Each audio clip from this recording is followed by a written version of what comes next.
श्रुति, तुम्हें अकेले में बात करनी है?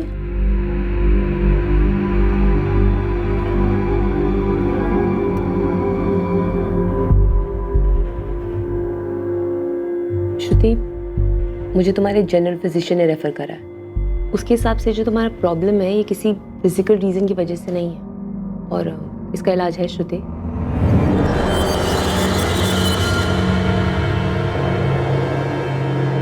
तुम्हारे डॉक्टर के हिसाब से तुम्हें तुम्हारे सपने में कोई इंसान नजर आता है जो दरवाजे पे खड़ा हो। तुम्हारे हस्बैंड ने भी यही बताया है कि तुम अक्सर नींद में उठ जाती हो चिल्लाते हुए उस आदमी की वजह से जो दरवाजे पे आके खड़ा हो जाता है, और ये रियल में है। हाँ हाँ, वो रियल है, वो सच में है, वो सच में है। वो कौन है वो श्रुति? कैसा दिखता है? अगर तुम मुझे कुछ बताओगी नहीं तो मैं तुम्हारी मदद कैसे करूँगी?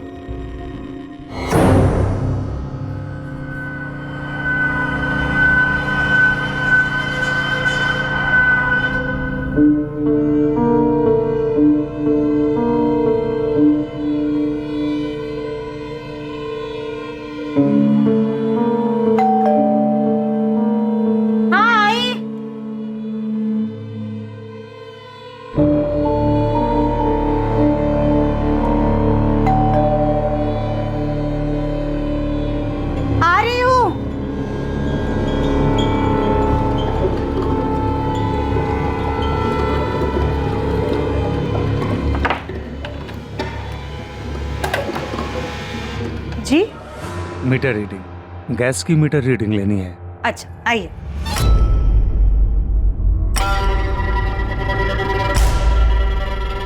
लता पाल को दरवाजा नहीं खोलना चाहिए था।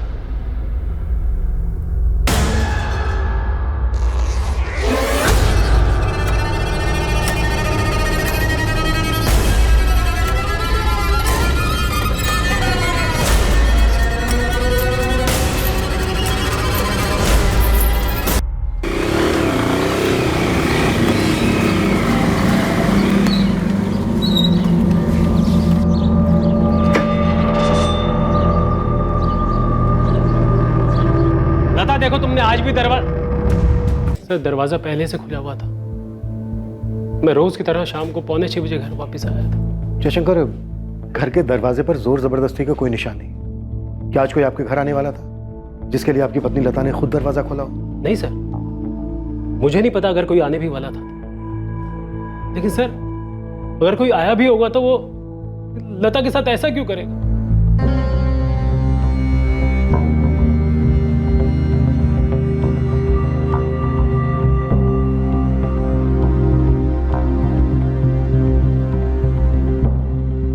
आज आपकी पत्नी लता के साथ आखिरी बार बात कब हुई थी? सुबह जब मैं दफ्तर के लिए निकल रहा था, ये 9 या 9:30 बजे के आसपास।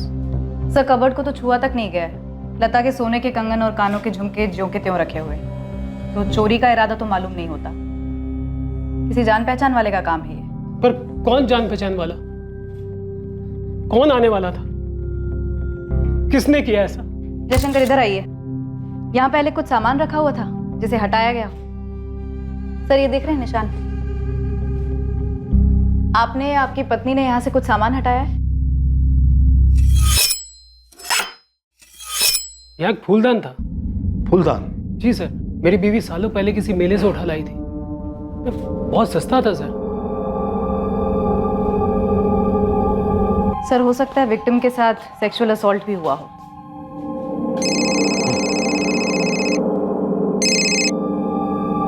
हाँ जगन, हम यहाँ एक अजीब और गरीब क्राइम सीन पर हैं। तुम्हारे यहाँ क्या सीन है? सर मेरा क्राइम सीन भी कुछ कम अजीब नहीं है सर। व्हाट? चेन से गला घोटा गया है? हाँ सर। यहाँ भी यही हाल है जगन। क्या? सर वहां से कुछ गायब हुआ है क्या? हाँ, एक फूलदान गायब है। क्यों? वहां से भी कुछ गायब है? सर एक मोर, सजावट की आइटम है सर, वो गायब है। ये जगह खाली लग रही है। यहाँ पर कुछ था क्या? हाँ सर, यहाँ पे मोर था। जगन, इसके लिए तुम्हें कॉल कितने बजे आया था? 5:15 बजे के आसपास आया था सर। विक्टिम के हस्बैंड ने ही कॉल किया था। राम यादव नाम है उसका।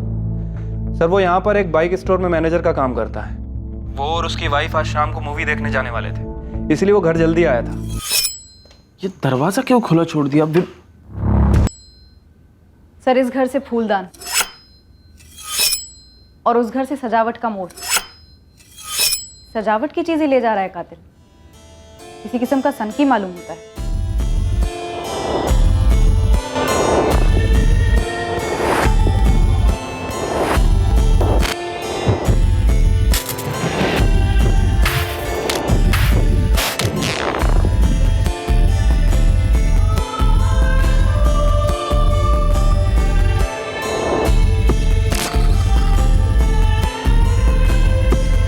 पुलिस के लिए 5 जून की उस रात की सुबह नहीं थी।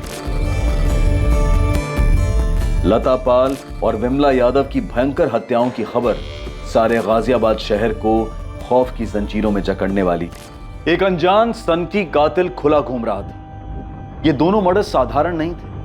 ना तो यह हत्याओं की शुरुआत थी और ना ही अंत। और पुलिस के जो सामने था वो काफी कुछ कह तो रहा था, पर हकीकत की दिल्ली अभी बहुत ज्यादा दूर थी। दोनों औरतों की हत्याओं के बाद लाश के साथ संभोग हुआ है, पर सीमेन के ट्रेसेस नहीं। लाशों के साथ संभोग, शुमिन नेक्रोफिलिया। हाँ, नेक्रोफिलिया। नेक्रोफिलिया लाशों के प्रति लैंगिक रूप से आकर्षित होना, उनके साथ सेक्स करने के अवसर ढूंढना या उन्हें तैयार करना कत्ल के जरिए, यह एक मानसिक विकृति है। पर सीमेन के ट्रेसेस कैसे नहीं मिले? ऐसी मानसिक विकृति का आदमी इतना सतर्क होगा कि वो कॉन्डोम यूज करे? प्रशांत, मानसिक रोगी हमें हर कदम पर सरप्राइज देते हैं। खूनी ने एक घर से फूलदान और एक घर से पीकॉक वाला डेकोरेशन चुराया। ये उसके लिए ट्रॉफीज हैं। आप अपने पुराने रिकॉर्ड्स चेक कीजिए। मुझे लगता है ये उसका पहला जुर्म नहीं है। सर, लता पाल, पति जयशंकर पाल, 5 साल पहले शादी हुई, चंदन नगर में रहते थे। खुशहाल शादीशुदा जिंदगी। पत्नी हाउसवाइफ थी, ज्यादातर दिन में घर पर ही रहती थी, और पति बैंक में क्लर्क था। सर, विमला यादव, पति रामकुमार यादव, रुद्र विहार के रहने वाले, 8 महीने पहले शादी हुई। विमला यादव हाउसवाइफ थी और रामकुमार यादव बाइक स्टोर में मैनेजर है। इन लोगों की शादी में भी कोई तकलीफ नहीं थी, सब कुछ सही चल रहा था। एक बात और गौर करने वाली है, इन दोनों औरतों पर जब हमला हुआ, ये दोनों औरतें अपने अपने घर पर अकेली थी अपने पतियों के काम पर जाने के बाद। जी सर। ये चंदन नगर पूर्व गाजियाबाद और रुद्र विहार है यहाँ से 15 मिनट की दूरी पर। सर, लता और विमला के मर्डर में एक चीज़ और कॉमन है। क्या? सर, दोनों के मोहल्ले में कहीं भी सीसीटीवी कैमरा नहीं है। आसपास की दुकानों पर भी नहीं? नहीं सर, कहीं भी नहीं। कातिल ने पूरी रेकी की होगी। एम इन दोनों औरतों को अपना निशाना नहीं बनाया, वो भी एक ही दिन में, एक के बाद एक। सर, विमला के पति रामकुमार ने बताया कि वो विमला के साथ 6 बजे फिल्म देखने जाने वाला था, इसलिए वो 5 बजे घर पर आया। उसके बाद उसने मर्डर रिपोर्ट किया। और सर, लता का हस्बैंड रोज की तरह 5:45 बजे घर आया था। नेक्रोफिलिया के अपने सारे पुराने केस खंगालो, सभी खबरियों को काम पे लगा दो। ठीक है सर। अच्छा सर, इन 2 मर्डर्स की खबर पूरे शहर में आग की तरह फैल रही है। शाम तक पूरे शहर में खलबली मच जाएगी। इससे पहले कि ये आदमी किसी तीसरी औरत को अपना शिकार बनाए, हमें इसे धरना होगा।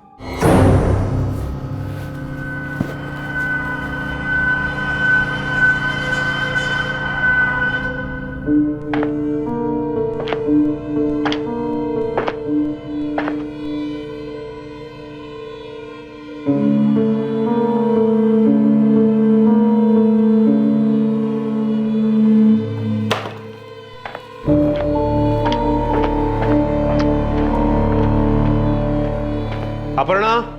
हाँ। अरे वो इस्त्री वाले से कहो ठीक से आयन करे, और अगर उसे नहीं जम रहा है तो तुम क्या करो? अब क्या हुआ? ये स्लीव देखो, देखो इस्त्री है। मायांक, ठीक ही तो है। अपर्णा, तुम जानती हो मुझे सिलवटें पसंद नहीं है। अच्छा बाबा, मैं इस्त्री वाले से बोल दूंगी, ओके?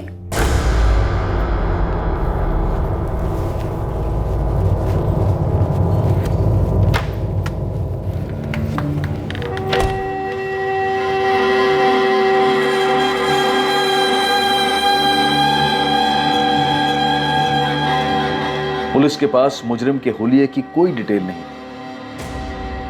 पुराने केसेस की फाइल्स खंगाली गईं ताकि इस केस पर कोई लीड मिले जिसने पूरे शहर को आतंकित कर दिया था। चेन वाला हत्यारा, ये कौन है, कहां से आता है, किसी को नहीं पता। इस पर कोई जानकारी सामने नहीं आई है। दरवाजा खोलने से पहले ध्यान रखें, पहले देख ले कौन है। किसी भी सूरत में बिना देखे दरवाजा ना खोले। एक चेन लेकर घूम रहा है ये सरफिरा।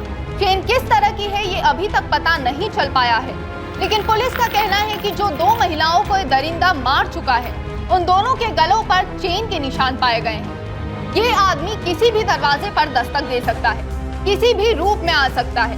पुलिस के पास अभी तक इस वैशी साइको किलर की स्केच तक नहीं है। इस मानसिक रूप से बीमार आदमी को पकड़ने के लिए पूरी गाजियाबाद पुलिस काम कर रही है, पर पुलिस ने पब्लिक को हमारे चैनल के माध्यम से संदेशा दिया है कि हर नागरिक को चौकन्ना रहना होगा।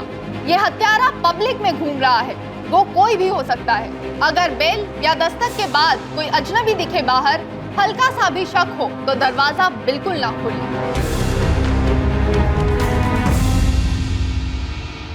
अरे सुनो तो सही, मैं क्या बोल रहा हूँ, दोपहर को अगर कोई बेल बजाए या खटखटाए दरवाजा मत खोलना। क्यों, क्या हुआ? पूरे शहर में अफरा तफरी मची है। एक सरफिरा खूनी घूम रहा है शहर में। ये शाहीन को बोल देना कहीं उतावली होके दरवाजा ना खोले, समझे ना? इतना भी क्या घबरा रहे हो आप? क्योंकि अखबारों में, टीवी पर हर जगह आगाह किया जा रहा है। हाँ हाँ ठीक है, मैं अंदर से ताला लगा कर रखूंगी। अभी आप जाइए, आपको लेट हो रहा है। मैं टिफिन लेके आती हूँ। कबाड़ी वाला, कबाड़ी वाला। क्या भाभी जान है क्या? कोई माल बाल पुराना नया? ये सीरियल किलर कोई भी हो सकता है जो आपके घर के आसपास मंडरा रहा हो। ये उनमें से भी कोई हो सकता है जो आपके घर के दरवाजे पर सालों से दस्तक देते आया हो और आपको अपना निशाना बनाए बैठा हो। ये लीजिए आपका टिफिन।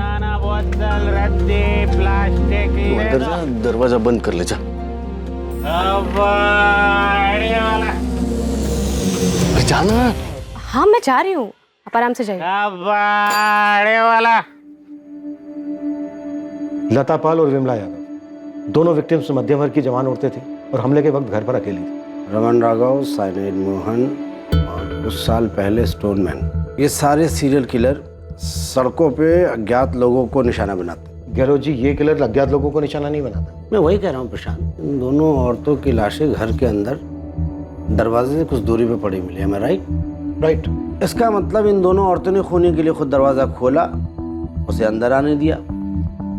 शायद वो आगे आगे चल रही होगी और वो पीछे पीछे उसने चेन निकाली और उसके गले में कस दी होगी। हम ये पकड़ के चल रहे हैं कि ये दोनों अटैक एक ही आदमी ने किए होंगे, सीरियल किलर होंगे। और ये सीरियल किलर एक नेक्रोफिलिक है। क्या लगता है आपको, क्या उम्र होगी इसकी? आपकी एनालिसिस क्या कहती है? ये किसी किस्म का मजदूर या कारीगर हो सकता है जिसे हम आसानी से घर के अंदर आने देते हैं। लेकिन इन दोनों विक्टिम्स ने उस दिन किसी टेक्नीशियन को अपने घर नहीं बुलाया था। मैं मतलब प्लम्बर, इलेक्ट्रिशियन वगैरह। इसे अभी के लिए एक्स बुलाते हैं। एक ही दिन में तकरीबन 2 घंटे के अंदर इसने 2 औरतों का मर्डर किया, लता और विमला, और उनकी लाशों के साथ रेप किया। इसमें कोई दो राय नहीं कि इसने ये काम पहली बार नहीं किया, इसने ये काम कई बार किया है। ये तजुर्बेकार है। हम पिछले सारे नेक्रोफीलिया के केसेस स्टडी कर रहे हैं। आपका कातिल पाइप गैस या इलेक्ट्रिसिटी मीटर की रीडिंग के बहाने आया होगा। गैस की मीटर रीडिंग लेनी है। लता पाल और विमला यादव के गैस और इलेक्ट्रिक के मीटर घर के अंदर, और इन औरतों ने उसे आसानी से अंदर आने दिया। अच्छा आइए, ये थ्योरी हो सकती है। आपका ये कातिल गैस या इलेक्ट्रिसिटी टेक्नीशियन के रूप में आया होगा या इन दोनों डिपार्टमेंट में काम करता होगा। घास के बोरे में सुई है गहलोत जी। आपके पास उस आदमी का होलिया नहीं, और जिन लोगों ने उसे देखा था वो दोनों औरतें मर चुकी। अगर आपको कोई इस सुई तक पहुंचा सकता है तो वो है इस सुई का अतीत।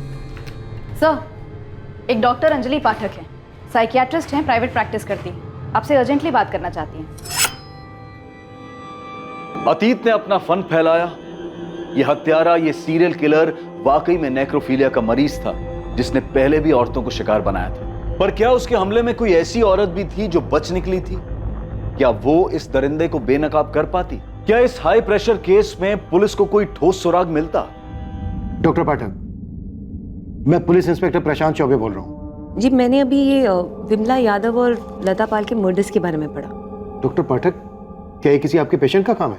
जी नहीं, लेकिन मेरी एक पेशेंट है। तो क्या आपकी इस पेशेंट पे भी इस तरह का हमला हुआ है? डॉक्टर अंजलि गहलोत है। आई एम श्योर कि आपके पेशेंट के केस में और इन दोनों केसेस में आपको कोई समानता दिखी होगी। नहीं, मेरी पेशेंट अभी शॉक में है और वो ज़्यादा बात नहीं कर पा रही है।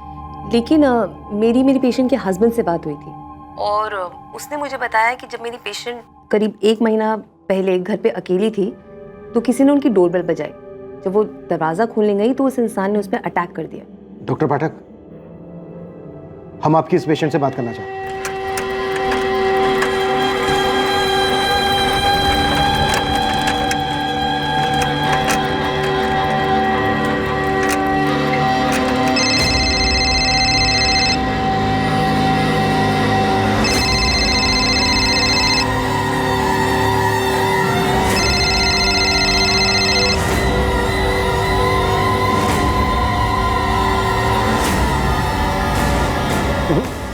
फोन नहीं उठा रही।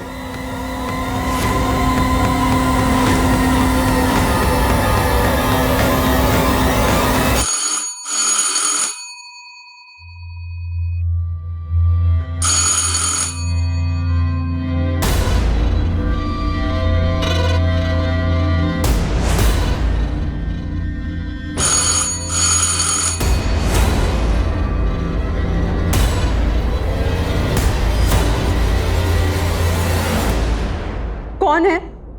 पोस्टमैन। हाँ तो चिट्ठी डालो और जाओ।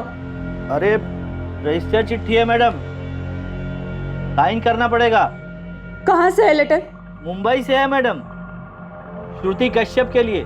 आप जाइए, मेरे हस्बैंड पोस्ट ऑफिस से ले लेंगे। ऐसा भी क्या मैडम, आप अपना भी, मेरा भी और अपने हस्बैंड का भी टाइम खराब कर रही हैं। आप जाइए यहाँ से, मैंने कहा ना मुझे नहीं चाहिए लेटर।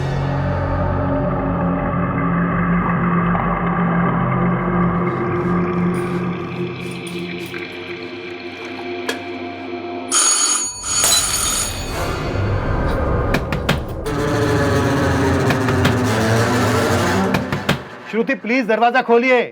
श्रुति, मैं पुलिस इंस्पेक्टर प्रशांत चौबे। देखिए, हमें आपकी डॉक्टर अंजलि पाठक ने भेजा है। हम आपकी मदद करने के लिए आए हैं, प्लीज दरवाजा खोलिए। श्रुति, मैं assistant sub inspector Mithila Lohia. दरवाजा खोलो श्रुति।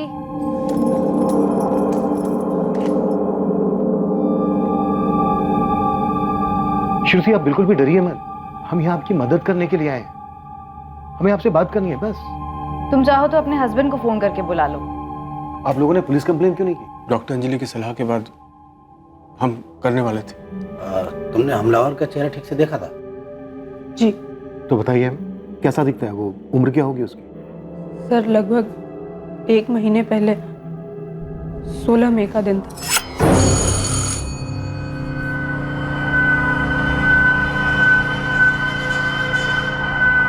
जी, गैस की मीटर रीडिंग लेनी है। आइए। पहली नजर में ही मुझे कुछ अजीब लगा था उसके बारे में। उसने घर में घुसते ही तुम पर अटैक किया, तुम्हारे गले पर चेन है। मेरा दम घुट रहा था, मैं समझ गई कि आदमी मुझे मार डालना चाहता है, इसलिए मैंने मरने की एक्टिंग की। फिर उसने तुम्हारे साथ? हाँ, कोशिश की। बचाओ! बचाओ! बचाओ!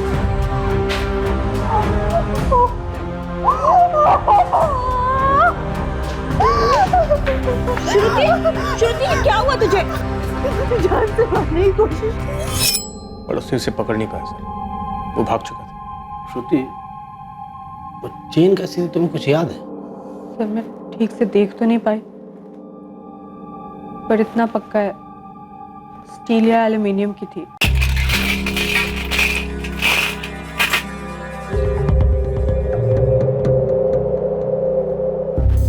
आंखें भी खुली है और कान भी खुले हैं। उसे क्या होता है रे? मैं सनकी हूँ, चेन लेकर घूम रहा हूँ, ऐसा किसी की शक्ल पे लिखा होता है क्या? तेरी बात मैं समझ रहा हूँ, मगर पुलिस वालों को कोई ना कोई सुराग तो चाहिए। अब देख, तू तो हर जगह घूमता है, चंदन नगर से लेकर रुद्र विहार तक। थोड़ा ध्यान देगा ना तो पता चलेगा। देख कौन से मोहल्ले में कौन अजीब हरकतें कर रहा है। एक आध दो बंदे हैं ऐसे। कौन है? कबाड़ी वाला सामान रद्दी दे दो। कबाड़ी वाला।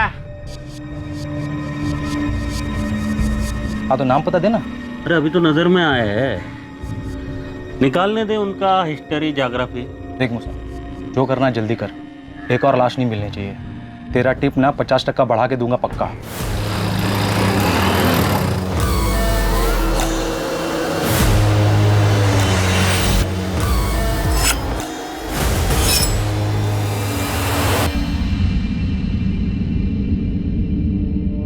पहचान सकती हो कैसा था? सर मैं ठीक से देख तो नहीं पाई, लेकिन पतली चेन थी। कुछ इस तरह की? हो सकता है। अच्छा, आप और आपके हस्बैंड पुलिस स्टेशन क्यों नहीं आए थे? सर हादसे के बाद हमें कुछ समझ ही नहीं आ रहा था कि हम करें तो क्या करें। श्रुति बीमार हो गई थी और डॉक्टर ने कहा कि साइकाट्रिस्ट से मिल लो। देखो श्रुति, तुम्हें अब डरने की जरूरत बिल्कुल नहीं है। हम सब हैं तुम्हारी प्रोटेक्शन के लिए। तुम बस हिम्मत करके उस आदमी का चेहरा याद करो। देखो श्रुति, वो आदमी पहले ही 2 औरतों को मार चुका है। हम नहीं चाहते कि किसी तीसरी को भी वो शिकार बने। जब उसने तुम पर हमला किया, तुमने बहुत हिम्मत दिखाई, बहुत सूझबूझ से काम लिया। अब तुम एक बार फिर से... मुझे लगता है तुम उस आदमी को जानते हो। वो कोई बुरा आदमी नहीं है, तुम उसे जानती हो, इसलिए तुम इतना घबराई हुई हो, है ना?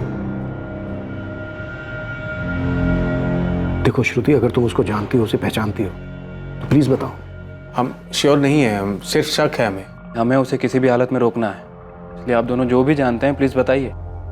सर मुझे नहीं लगता वो आदमी बुजुर्ग था। मुझे लगता है वो बुजुर्ग होने का ढोंग कर रहा था। सर मुझे लगा वो मेरे लिए ही आया था। कौन आया था? उसका नाम बताओ। मयंक। कॉलेज में इसका सीनियर था, दिल्ली में।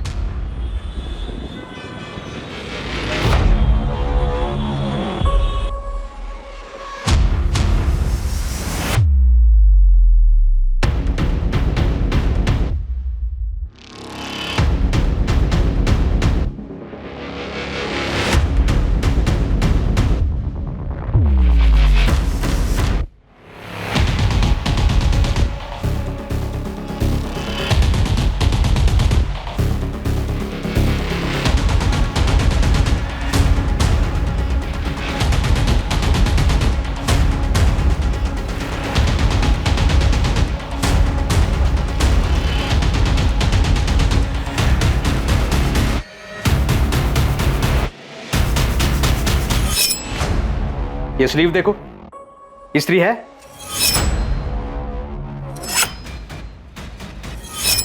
उसका नाम मयंक शर्मा है।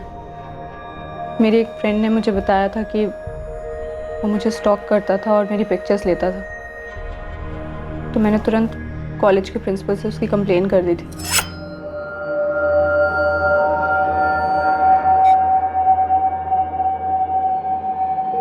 ये सब क्या है मयंक? मुझे कई दिनों से लग रहा था कि मुझे कोई स्टॉक कर रहा है, हमेशा देखता रहता है। मैं तुमसे कुछ पूछ रहा हूं मयंक। सॉरी सर, दोबारा नहीं होगा। पहली बार क्यों हुआ? क्यों किया ऐसा?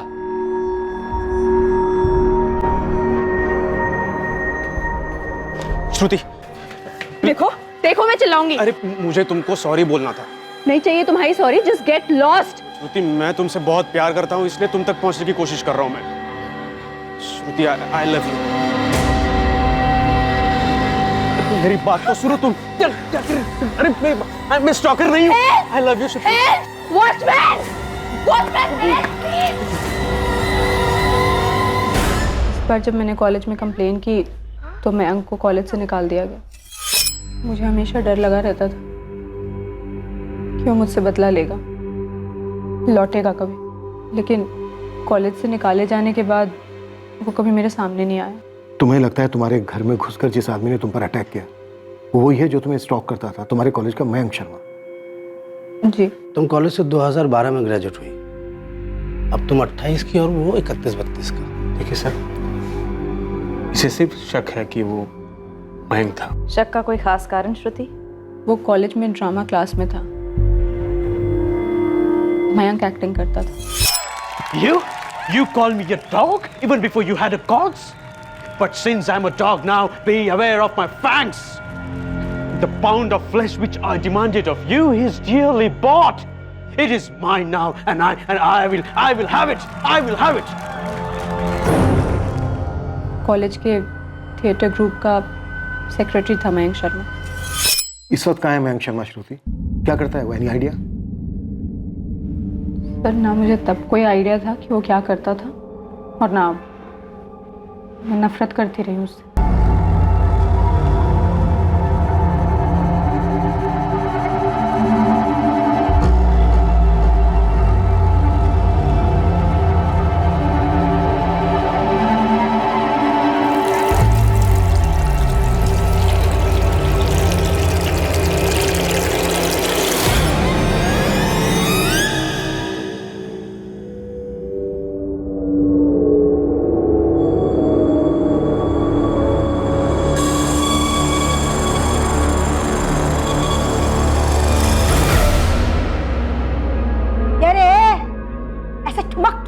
करेगा? 2 बाल्टी में पूरा दिन निकालेगा क्या? अरे किसे घूर रहा है? भूल किसे रहा है? ये तेरी मेंढक जैसी बड़ी बड़ी आंखें है ना, वो भी 4-4। तेरे पेंशन के पैसे में क्या नौकर रखूं? चल जल्दी काम कर, हाथ पाँव चला।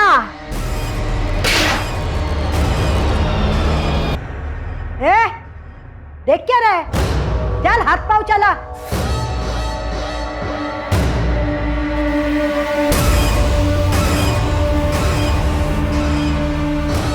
मयंक शर्मा का पता लगाने में पुलिस को ज्यादा समय नहीं लगा। पुलिस तुरंत उस तक पहुंच गई। मयंक शर्मा तुम ही हो? जी, आप? गाजियाबाद पुलिस। मिश्रा जी, आप उस तरफ सर्च कीजिए और एक अंदर जाओ, एक इधर सर्च करो। सर ये सब क्या हो रहा है? आप लोग क्या ढूंढ रहे हैं हमारे घर में? मयंक, फूलदान और मोर का पुतला कहाँ छुपा रखा है तुमने? एक मिनट, ये सर्च वारंट क्यों इशू हुआ है? आप प्लीज बताएंगे हमें।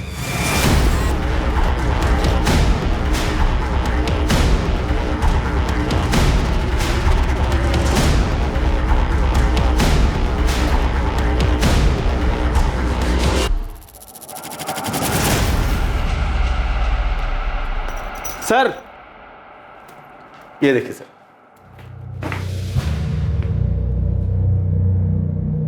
क्या ये? सर ये तो हमारे डॉगी टॉमी की चेन है। और इस वक्त कहाँ है आपका डॉगी टॉमी? अभी नहीं है, अभी 2 महीने पहले हमें उसे किसी और को दे देना पड़ा। और उसके गले की चेन रख ली? अजीब बात है ना। कोई कानून है क्या कि अगर कुत्ते को घर से हटा दिया जाए तो उसकी चेन भी घर में रखना अलाउड नहीं है? असली मुद्दे पे आएंगे सर आप। सर आप लोग हमारे घर में क्या ढूंढ रहे हैं? हुआ क्या है? श्रुति कश्यप, जब तुम्हारे कॉलेज में थी श्रुति वर्मा थी, आरडी भट्ट कॉलेज। कुछ याद आया? मयंक, कौन है ये श्रुति? श्रुति कहाँ से आ गई? इन दोनों में से श्रुति तो कोई भी नहीं लगी। श्रुति की हालत भी इन दोनों जैसी हो सकती थी, पर उसने सही वक्त पे दिमाग लगाया, चकमा दे दिया था।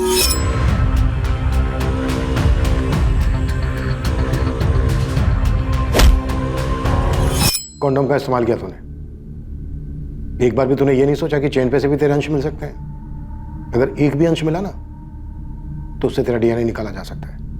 आप लोग बिना सोचे समझे कुछ भी बोल रहे हैं। आप कह रहे हैं कि मेरे हस्बैंड सीरियल किलर हैं। हम कह नहीं रहे, हमें शक है। देखिए ये श्रुति जो भी है, आपको दिख नहीं रहा है कि वो मेरे पति को फंसा रही है? मयंक दिल्ली के एक बड़े बीपीओ में असिस्टेंट मैनेजर हैं। हमारा एक बच्चा भी है। आप लोग किस बेसिस पर किसी भी औरत की किसी भी बात पर विश्वास कर रहे हैं? सर आप मेरे ऑफिस कॉल कीजिए। 5 जून को पूरे दिन में अपने डेस्क पर था। अब रही बात इस बुजुर्ग आदमी की, मैच तो कर रहा है मुझसे। मतलब जब मैं कॉलेज में प्लेस किया करता था ना तो ऐसे ही लगता था मैं। इसको दाढ़ी नहीं है, मैं दाढ़ी लगाता था और ऐसे बाल। आपको पता है सर, जब कभी ऐसे ओल्ड मैन के कैरेक्टर्स आते थे ना तो सबके दिमाग में सबसे पहले मेरा ही नाम आता था।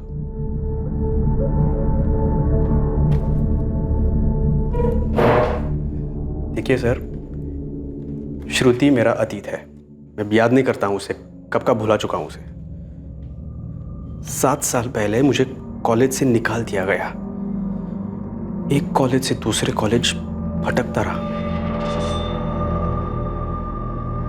और ये बात सबको पता थी, किसी से नहीं छिपी रही कि श्रुति ने मुझ पर एक स्टॉकर, एक विकृत इंसान का आरोप लगाया था। क्या क्या नहीं बोला था मेरे बारे में। बहुत भारी कीमत चुकाई थी सर मैंने। और यही कीमत वसूली तूने दूसरी औरतों से, लता पाल, विमला यादव, इनसे पहले और कितनी औरतें मारी तूने? सर एक बात बताऊं, क्राइम थ्रिलर, साइको थ्रिलर पर शोज, फिल्में देखना मैं बहुत पसंद करता हूं सर, मुझे बहुत अच्छा लगता है, बहुत देखता हूं।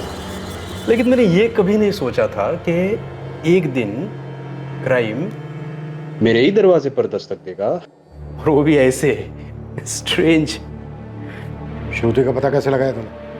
मैंने पता नहीं लगाया सर। जिस दिन मुझे कॉलेज से निकाल दिया गया उसी वक्त मैंने श्रुति को अपने दिल और दिमाग से हटा दिया, अपनी यादों से भी। ये अजीब बात है, श्रुति ने अब तक नहीं मुझे निकाला अपने दिमाग से। फिर 7 साल बाद एक हादसा होता है, सीरियल किलिंग होती है शहर में, और श्रुति को तुरंत मेरा नाम याद आ जाता है। तुरंत तेरा नाम याद नहीं आया उसे, धीरे धीरे खुली है वो। आप किसी को बहुत पसंद करते हो लेकिन बोल नहीं पाते हो, और फिर आपको एक स्टॉकर, एक साइको करार दे दिया जाता है।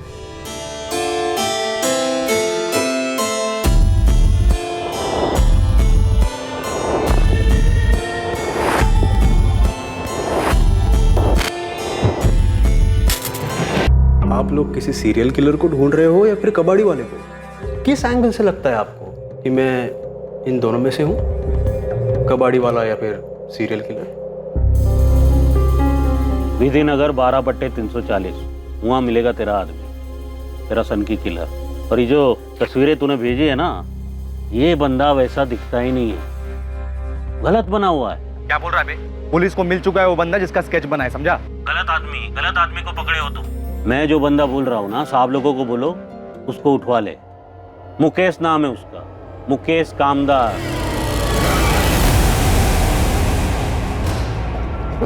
चल साले बुड्ढे, कितनी बार बोलना पड़ेगा तुझे?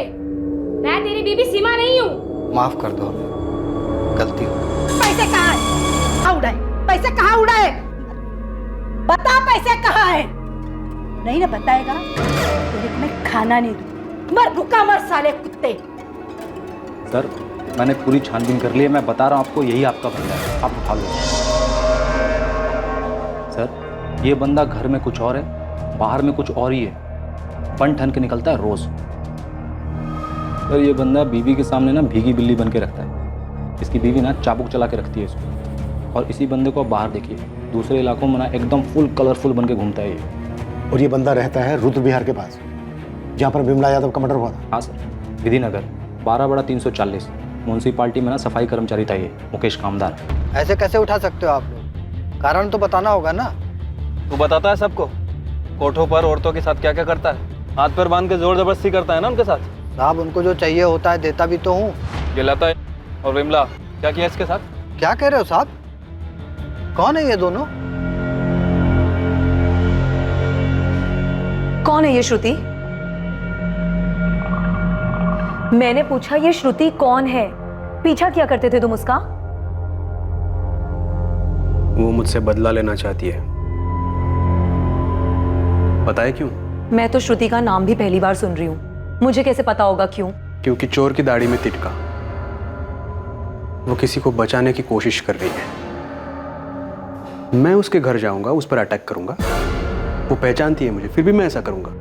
तुमने मेरे सवाल का जवाब नहीं दिया, तुम उसका पीछा करते थे। फिलहाल तुम मेरा पीछा छोड़ दो, वहां पे पुलिस मुझे सवाल पूछ पूछ के परेशान कर रही है, तुम्हारे डाउट्स खत्म ही नहीं हो रहे। अरे पर तुम जा कहाँ रहे हो? हवा खाने।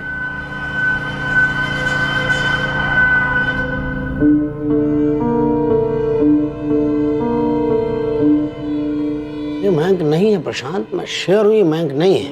एक और नाम सामने आया, मुकेश कामदार। ये कोई 50-55 की उम्र होगी। इंट्रोगेट करने वाले हैं हम उसको। क्या लीड है इस मुकेश पे? बीवी के सामने भीगी बिल्ली और सेक्स वर्कर के सामने बब्बर शेर। इंटरेस्टिंग। इसकी प्रोफाइल तो तुम्हारे किलर से मैच करती है। वैसे मयंक भी हमारी रडार से बाहर नहीं है, नजर रखे हुए हैं इस पर। आपको ऐसा क्यों लगता है कि वो मयंक नहीं हो सकता? प्रशांत मुझे तो ये भी लगता है ये मुकेश भी नहीं है जिसे आप पकड़ के लाए। मैंने चैन से गला घोट के मारा। हाँ तूने। कहाँ मिलती है ऐसी चैन? हमें बताओ ना साहब, हमें चाहिए। कभी कभी मन करता है ना कि अपनी सीमा, मन करता है कि सीमा को मार दो। हाँ, दिमाग खराब हो गया साहब मेरा, जीना हराम कर रखा उसने। दम घुटता है मेरा दम। तेरा घर में दम घुटता है, इसीलिए तूने इन दोनों औरतों का गला घोट दिया, मार डाला इन दोनों औरतों को। ये दोनों तो अच्छी खासी औरतें दिखती हैं साहब, जवान हैं, सुंदर हैं, स्वभाव की भी अच्छी ही होंगी। अगर इनका पति होगा ना, ये उसको इज्जत देती होगी। भला इन औरतों को क्यों मारूंगा मैं? है? ये सीमा जैसी नहीं है साहब। हाँ मिथिला, कुछ मिला मुकेश के घर से? वहाँ सर्च जारी है सर, लेकिन एक नया मर्डर रिपोर्ट हुआ है। प्लीज अब ये मत बोलना कि वो एक औरत है और हमारे केस से। हाँ सर, दरिया नगर में सेम प्रोफाइल है, वही सीरियल किलर।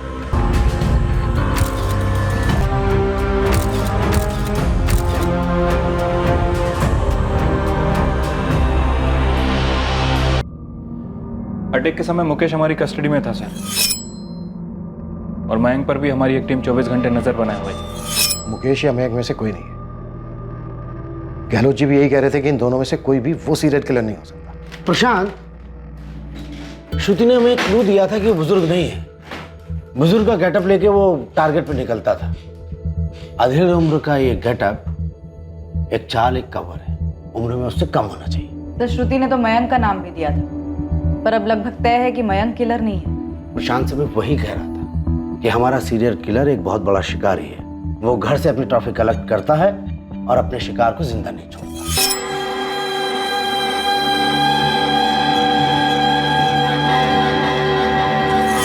एक्स अपने किसी भी विक्टिम को जिंदा नहीं छोड़ता है। मतलब गहलोत जी, आप ये कहना चाह रहे हैं कि श्रुति ने हमसे झूठ बोला था? एक मिनट। गहलोत जी, श्रुति ने अटैक के तुरंत बाद इसलिए पुलिस कंप्लेन नहीं की क्योंकि अगर वो तुरंत बाद पुलिस कंप्लेन करती तो उसके गले पर चैन का निशान होना चाहिए। आपका मतलब है कि श्रुति का पति संदीप कश्यप?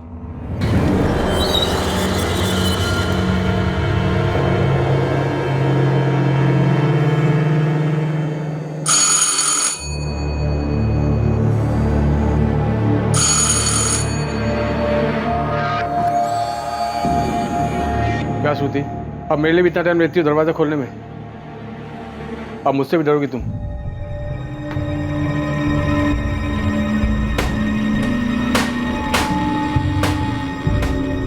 हद है तबरेज़, ये क्या कर रहे हैं आप? मैं किसी के लिए भी दरवाजा नहीं खोलती हूँ और आप इतनी सारी कड़ियाँ लगवा रहे हैं। इसकी क्या जरूरत है? इतना भी क्या डर है आपको? है डर, तुम दोनों के लिए डर है। मुमताज, फिक्र है तुम्हारी शाहीन की। वो मूसा कबाड़ी वाला, देखा ना उसे कैसे घूरता रहता है हमारे घर की तरफ, बार बार यहाँ से आता जाता रहता है। मुझे वो ठीक नहीं लगता है। अब ये कहना चाह रहे हो गहलोत जी कि श्रुति अपने पति संदीप कश्यप को बचाने के लिए ड्रामा कर रही है? संदीप कश्यप ही हमारा वो एक्स है। प्रशांत, मैं सिर्फ ये कह रहा हूं कि हमें संदीप कश्यप की प्रोफाइल बारीकी से करनी चाहिए। आमादा, एक मिनट। जगन, लगता है तुम लोगों ने सही निशाने पर तीर छोड़ा है। ये मयंक शर्मा ही तुम्हारा कातिल एक्स हो सकता है। ये मयंक शर्मा जहाँ रहता है वहां से 3 गली छोड़कर एक पराजक्ता द्विवेदी का घर है। 1 साल पहले 2018 में उसका मर्डर हुआ था। मॉडस ऑपरेंडी बिल्कुल वैसी ही है जैसी एक्स की है। सर, पराजक्ता का एक बॉयफ्रेंड था, हमने उसे उठाकर खूब तोड़ा, बुक भी किया, लेकिन उसके खिलाफ केस साबित नहीं हुआ तो हमें उसे छोड़ना पड़ा। बाद में जब आपके केस की फाइल आई और उसमें सस्पेक्ट मयंक शर्मा की डिटेल्स है तो रियलाइज हुआ कि आपका सस्पेक्ट मयंक शर्मा पराजक्ता के घर से 3 गली छोड़कर ही रहता है। ठीक है माधव, थैंक यू। कैसे हो सकता है ये? जब काव्या सिंह का मर्डर हुआ तो मयंक पर हमारे आदमियों की कड़ी नजर थी, वो अपने घर पे ही था। तो फिर काव्या सिंह का कत्ल किया किसने? वो भी हूबहू उसी तरीके से। ये कोई कॉपी कैट है या फिर कोई और ही है?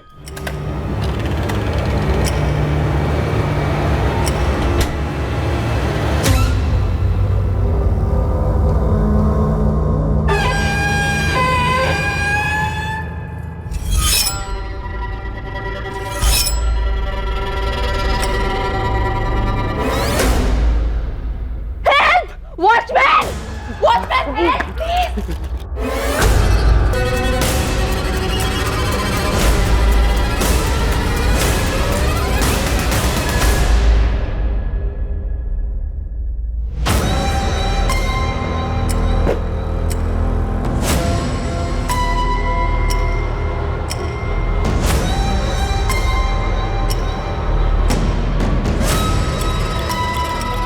पूरे 8.5 किलो है। मयंक शर्मा, संदीप कश्यप, मुकेश कामदार, मूसा खान। चेन वाले हत्यारे ने फिर से आघात किया है। सारी चेतावनियों के बावजूद, पुलिस के पास संदिग्धों की सूची होने के बावजूद एक बार फिर डंके की चोट पर इस विकृत सीरियल किलर ने एक बार फिर से दूसरे हफ्ते में ये तीसरा अटैक किया है। हम डिप्टी कमिश्नर ऑफ पुलिस से ये जानने का प्रयास कर रहे हैं कि इस खौफनाक चेन वाले सीरियल किलर को पकड़ने के लिए क्या कोशिशें की जा रही हैं, लेकिन ऐसा लगता है कि पुलिस के पास उसको पकड़ने का कोई प्लान ही नहीं है और पूरा शहर दहशत की जंजीरों में जकड़ा हुआ है। लेकिन पुलिस इस सीरियल किलर के बारे में किसी भी तरीके का कोई भी क्लू पाने में असहाय नजर आ रही है। प्रशांत गहलोत, स्केच पब्लिक में जारी कर दो। कम से कम लोगों को ये तो पता चले कि ये सीरियल किलर दिखता कैसा है। हम श्योर नहीं है कि वो असली कातिल का है भी या नहीं। सर हमें शक है, जिस सर्वाइवर औरत ने हुलिया बताया किलर का, वो इस सीरियल किलर की विक्टिम है ही नहीं। तो फिर लीड क्या है हमारे पास? 2 हफ्ते में 3 मर्डर्स, पूरा शहर दहशत में है। सर हमने हर प्लेटफॉर्म से चेतावनी जारी की है कि लोग सतर्क रहें। ऐसी चेतावनी से शहर के अंदर दहशत का माहौल और बढ़ेगा। गहलोत, मुझे इस सीरियल किलर का एक स्ट्रॉन्ग प्रोफाइल चाहिए। यह हत्यारा सिर्फ एक किलर नहीं है, बल्कि एक विकृत मानसिकता का रोगी भी है। यह आदमी कहीं तो किसी न किसी की तो पकड़ में आया होगा। इसे पकड़ने के लिए हम एक डेडलाइन तय करते हैं। 24 घंटे के अंदर हमें इसे पकड़ना है। क्लियर? अगर श्रुति झूठ बोल रही है तो क्यों? सिर्फ अपने कॉलेज के दिनों के स्टॉकर से बदला लेने के लिए, या फिर अपने पति संदीप कश्यप को बचाने के लिए?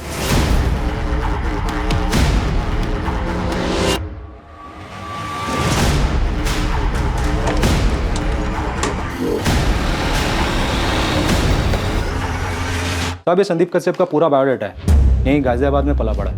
ऐसा कुछ मिला है जिससे लगे कि ये संदीप कश्यप कुछ अटपटा? साहब ऐसा कुछ पता तो नहीं चला है। आपकी उसकी बीवी श्रुति से कुछ बात हुई क्या? वो जो अपने ऊपर हमले की बात कर रही थी वो सच है क्या? फिलहाल तो उससे पूछताछ चल रही है, और जब से उसने उस मयंक शर्मा का नाम दिया है ना, हमारी एक टीम 24 घंटे उसके ऊपर नजर रखे हुए।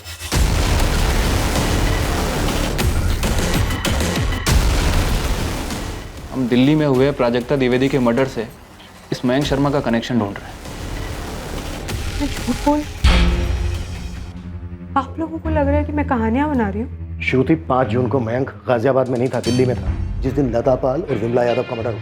और 19 जून को भी मयंक गाजियाबाद में नहीं था, जिस दिन काव्या सिंह का मर्डर हुआ। दिल्ली में था अपने ऑफिस में। और जिस दिन तुम पर हमला हुआ 16 मई को, उस दिन भी मयंक अपने ऑफिस में ही था। हमने उसकी बारीकी से तफ्तीश की है। पर मेरे दरवाजे पे मयंक ही था। जी? मीटर रीडिंग, गैस का मीटर रीडिंग लेना है। वो मयंक ही था, एक बूढ़े का भेष बनाकर आया था। श्रुति झूठ नहीं बोल रही है और ना ही उसे कोई वहम। अगर ऐसा होता तो मुझे जरूर पता लग जाता। लेकिन वो अपने कॉलेज के दिनों के स्टॉकर मयंक शर्मा पे उंगली उठा रही है, और मयंक शर्मा पे हमारी नजर थी जब तीसरे विक्टिम पे हमला हुआ। हो सकता है कि वो पहचानने में गलती कर रही हो, लेकिन वो झूठ नहीं बोल रही है। उसके साथ ये हादसा हुआ है, वो इस हादसे की विक्टिम है और इस हादसे से बची है। हाँ माधव, मैं दिल्ली के लिए निकल रहा हूँ। मुझे प्राजक्ता द्विवेदी केस की सारी डिटेल्स चाहिए। आपने मेरे हस्बैंड को रोक के क्यों रखा है? क्या किया है मुकेश ने? देखिए मैडम, हमने आपके पति को गिरफ्तार नहीं किया, सिर्फ उससे पूछताछ कर रहे हैं। किस बारे में पूछताछ? वो इस वक्त आपको नहीं बता सकते। क्यों नहीं बता सकते? आप लोग उठा के क्यों लाए मेरे पति को? क्या है उसने? ये कोई तरीका है? मुकेश, तो भी जा सकता है, लेकिन ये मत सोचना कि तेरे ऊपर से हमारी नजर हटेगी। बिल्कुल नजर मत हटाना साहब। आप लोग को पता तो चले कि मेरी बीवी सीमा कैसे मेरा खून पीती है, और आप लोग नजर रखेंगे ना तो मैं अपनी बीवी का मर्डर नहीं कर पाऊंगा। कभी कभी सपने में देखता हूँ कि आपका ये सिरफिरा है ना, किलर जो भी हो, वो आ रहा है और सीमा को जान से मार रहा है।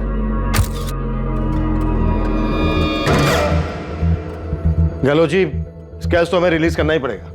बहुत प्रेशर है ऊपर से। हमने इसे हर उस जगह पर ढूंढ लिया है जहां पर हम इसे ढूंढ सकते थे। प्रशांत, मुझे स्केच रिलीज करने में ये रिस्क लग रहा है कि किलर चौकन्ना हो जाएगा, शातिर दिमाग है, भेष बदल सकता है। उस दिन चुपचाप बैठा रहेगा और फिर अचानक एक दिन किसी दूसरी औरत पर अटैक करेगा। गहलोत जी, हमें कुछ तो देना पड़ेगा पब्लिक को, और स्केच के अलावा हमारे पास कोई दूसरा तरीका नहीं है जिससे हम पब्लिक को सतर्क कर सकें। गौर से के इस चेहरे को। ये वही आदमी है जिसने पूरे गाजियाबाद शहर को दहशत में बांध रखा है। आखिरकार हमारे पास इस सरफिरे कातिल की पहचान आ गई कि ये सीरियल किलर कैसा दिखता है। ये एक अधेड़ उम्र का आदमी है जो दोपहर को लोगों के घर आता है और दरवाजे पर दस्तक देता है। सूत्रों के हिसाब से पता चला है कि ये आदमी घर में घुसने के लिए कहता है कि वो गैस का मीटर रीडिंग चेक करने आया है। जैसे ही घर की गृहिणी उसे अंदर लेकर मीटर बॉक्स की तरफ जाने के लिए मुड़ती है, तब वह पीछे से चैन से हमला करता है। बंद कीजिए ये सब। दिन रात आप यही सब देखते रहते हैं, इसीलिए आपके दिमाग में उल जुलूल बातें आती रहती हैं। मुझे कई बार लगता है कि पुलिस को फोन करके उस मूसा कबाड़ी वाले के बारे में बता दूं कि आंखों में शैतान दिखता है। सही बंदा नहीं लगता वो, शक्ल पर ही लिखा है उसके। क्यों आप अपना दिमाग खराब कर रहे हैं इन सब बातों में? 2 दिन पहले आपको वो कादिर पान वाला सही नहीं लग रहा था, कल आप कहेंगे मुमताज तुम मुझे सही नहीं लगती, फिर आप कहेंगे मुमताज मैं खुद को सही नहीं लगता। उस दिन मैंने उस मूसा को तुम्हें घूरते हुए देखा था कि गिद्ध जैसी आंखें ही सब बताती है। मैं तो कहता हूँ पुलिस को बता देना चाहिए। तबरेज, पुलिस को उनका काम करने दीजिए। आप क्यों अपना दिमाग दिन रात इनमें लगा रहे हैं?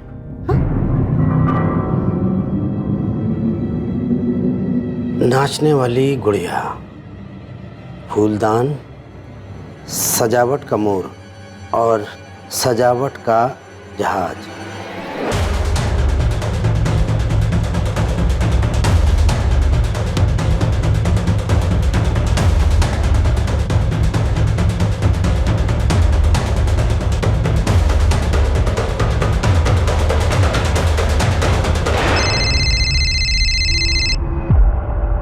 हाँ गहलोत जी। प्रशांत, ये प्राजक्ता द्विवेदी के केस में जो संदिग्ध था दीपक चावला, उसका बॉयफ्रेंड, उसके खिलाफ कुछ साबित नहीं हो पाया था इसलिए उसको रिहा कर दिया गया था।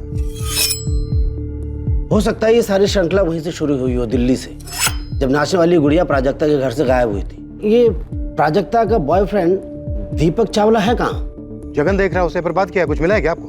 उसका पता लगाओ। ये वही हो सकता है जिसे हम खोज रहे हैं। वो करता क्या है, कहाँ रहता है, उसका बैकग्राउंड क्या है।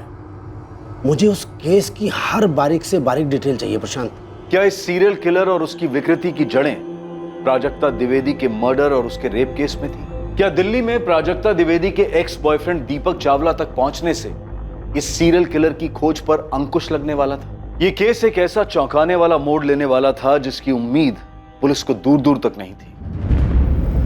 ये नंबर काम नहीं कर रहा है, कृपया नंबर जांच लें। ये नंबर तो सर्विस में नहीं है माधव। दीपक चावला का बस यही नंबर है हमारे पास। सर उसके खिलाफ कुछ मिला भी नहीं था हमें। नंबर तो कंटिन्यू नहीं है, एड्रेस अब भी यही होगा। चांस लेके देखते हैं सर। मूव। हाँ मिस्टर गहलोत, प्राजक्ता द्विवेदी का पोस्टमार्टम मैंने ही किया था। यस, आपने अपनी रिपोर्ट में नेक्रोफिलिया का जिक्र किया था। कातिल ने मर्डर के बाद प्राजक्ता की लाश के साथ संभोग किया था। ये प्राजक्ता द्विवेदी कुंवारी थी, मेरा मतलब वर्जिन? जी वो डिटेल्स तो अब मुझे याद नहीं है, मुझे मेरे पुराने नोट्स देखने होंगे। डॉक्टर, मुझे लगता है इस कातिल को सेक्स से वंचित रखा गया होगा और उसी तड़प में वो शिकार कर रहा होगा। हाँ, ये मुमकिन है। प्राजक्ता शायद उसकी पहली शिकार थी। उसका नेक्रोफिलिया, उसकी सनक शायद प्राजक्ता से जुड़ी। मैं क्यों मारूंगा प्राजक्ता को? वो मेरी गर्लफ्रेंड थी, मैं उसे क्यों मारूंगा? जी हाँ, वो मेरा फ्लैट है और दीपक मेरे फ्लैट पे किराए पर रहता। अब कहाँ रहता है? मुझे पता नहीं सर, वो चंडीगढ़ से था और यहाँ पे काम करता था। उसने अगस्त 2018 में शायद फ्लैट खाली कर दिया था। क्या ये उसकी गर्लफ्रेंड प्राजक्ता का मामला है? उसके चंडीगढ़ का एड्रेस दो।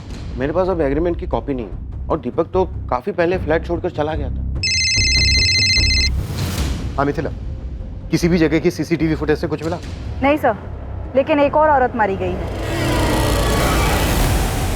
एक और? हाँ सर, निशा भटनागर, 28 साल उसकी उम्र है, उमानगर की है। पूरे 8.5 किलो है।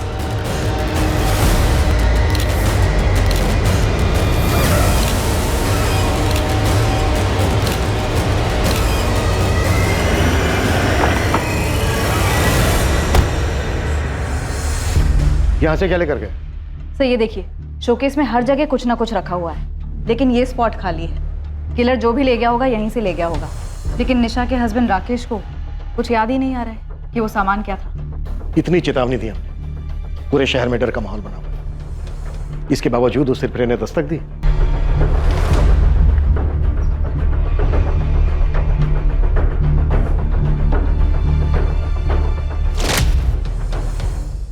हाँ जगन बोलो।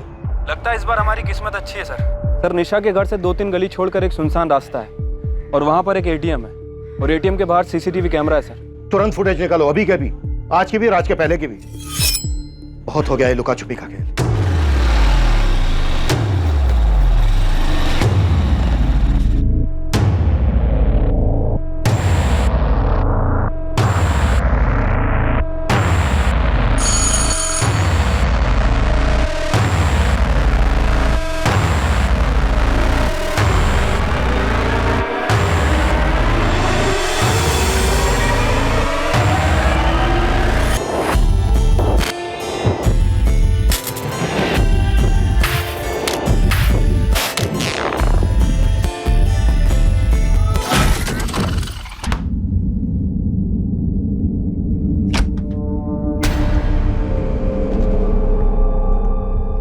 प्रशांत, क्या अब ये केस मुझे एक नई टीम को देना पड़ेगा जो ये केस सुलझा पाए, जो तुम्हारी टीम अब तक नहीं कर पाई?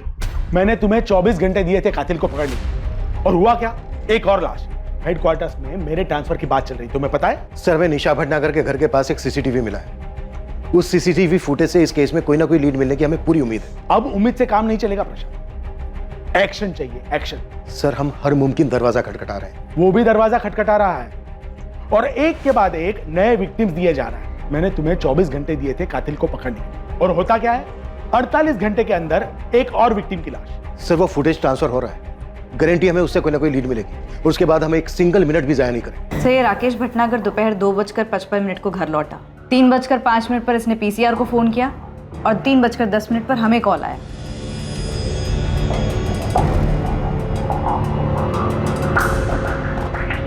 सर, ये एटीएम वाली गली, निशा के घर से 1-2 गली छोड़कर सर सिर्फ इसी गली में एक सीसीटीवी कैमरा है और कहीं नहीं। जो किलर एक्स बखूबी जानता हूँ सर, ये इसी सीसीटीवी कैमरे के मर्डर के 3 दिन पहले की फुटेज है। सर, हो सकता है कि किलर एक्स इसमें कैप्चर हुआ, हो सकता है सर रेकी वेकी करने आया।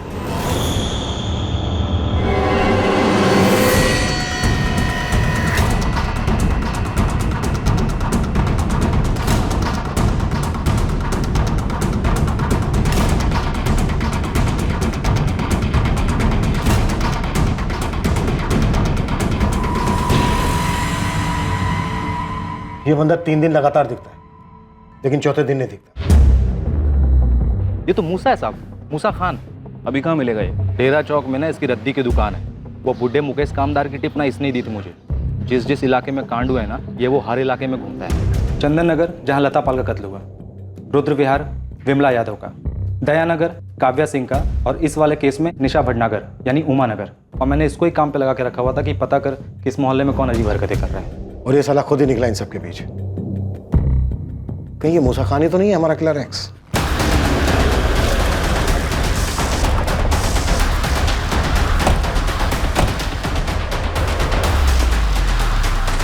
अरे मूसा, चल पुलिस वाले बात करेंगे। तो किस बारे में? तेरा घर कहाँ है मूसा? मियाँ नगर मैडम, लेकिन माजरा का माजरा बाद में। सब कुछ तो बताइए, ऐसी क्या बात करनी मुझसे? बहुत खास बात है मूसा, बहुत ज्यादा खास।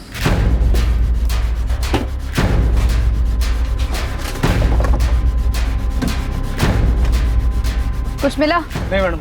इसके नीचे ये हटाओ, पेपर हटा के देखो।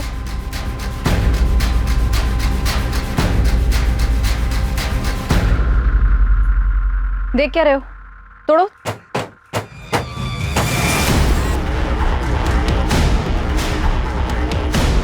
इसे भी थैली में डालना।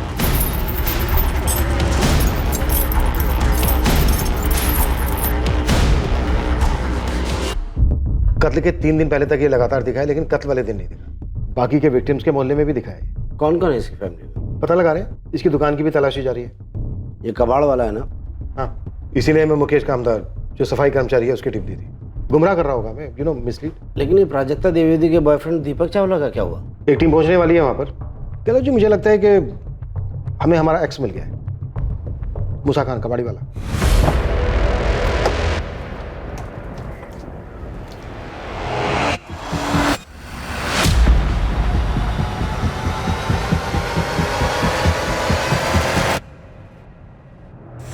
मैडम, इस मूसा की दुकान के साथ साथ ना इसके घर को भी पूरा खोलना पड़ेगा। लगता है आपको आपका बंदा मिल गया। Pandey, yes ma'am. और लोगों की जरूरत पड़ेगी। इस दुकान की एक एक ईंट खोल कर देखना। एक सजावट वाला मोर, एक फूलदान, एक नाचती गुड़िया और एक लकड़ी का जहाज। अभी तक हमें ये सब चीजें पता है, और भी चीजें हो सकती हैं, इसलिए ध्यान से देखना। Yes ma'am. और गोविंद चल।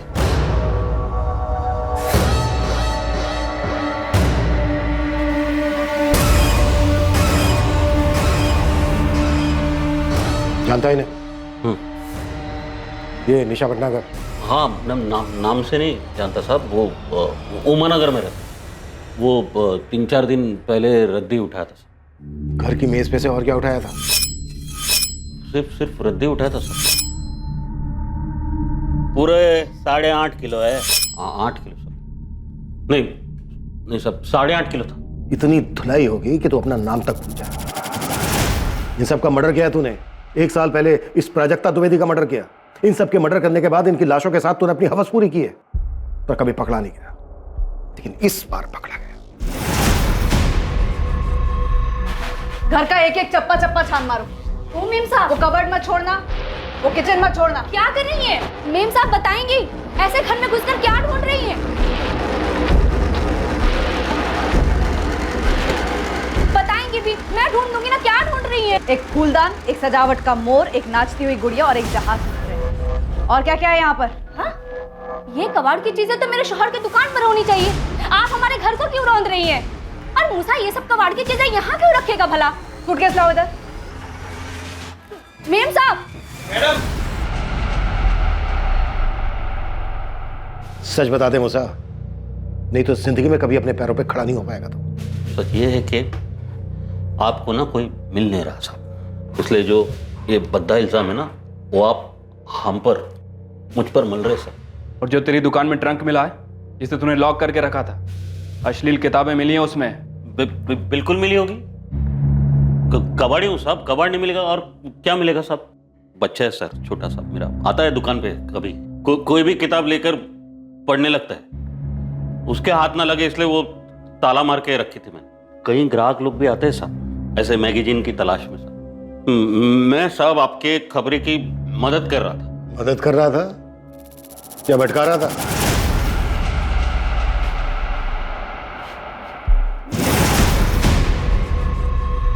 किसके हैं ये?